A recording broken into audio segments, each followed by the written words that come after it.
Hi, hello guys. Hello. Happy Easter. So, this 4 days vacation gave me a chance to practice my guitar skills. So, what's up? Shout out to all my friends. Shout out to all the supporters of this channel, Ed's Dance and Food and Jewels of Gina or Gina Yonke channel. Thank you for all your support to our videos. And enjoy this video with all of the activities that we did. Okay, bye.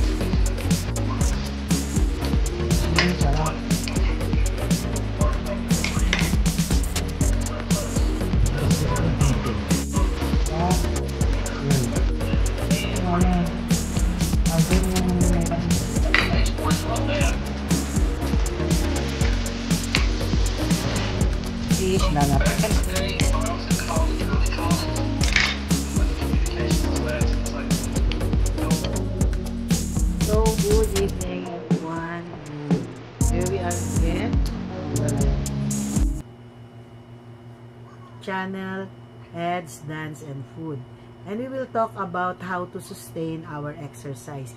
Paano ba natin pananatilihin na lagi tayong nakakagawa ng exercise natin. So, napakadali pong magbigay ng excuses or alibi. Halimbawa, sabihin natin, pagod tayo, or busy tayo, or ang pangit ng panahon.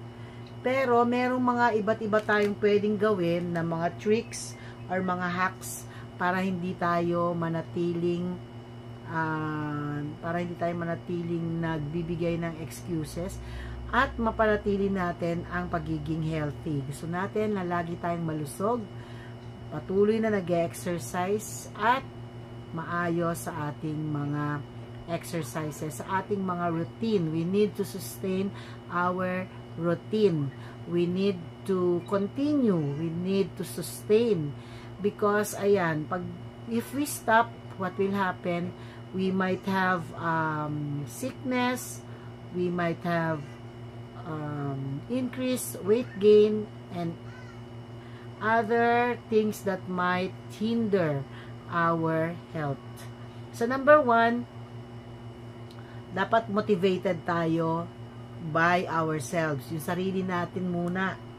So, kung aasa tayo sa may kasama lagi, sometimes we forget that. So, or hindi nakasama yung kasama natin, then hindi na tayo magpapatuloy. So, dapat matuto tayo mag-exercise kahit nag-iisa.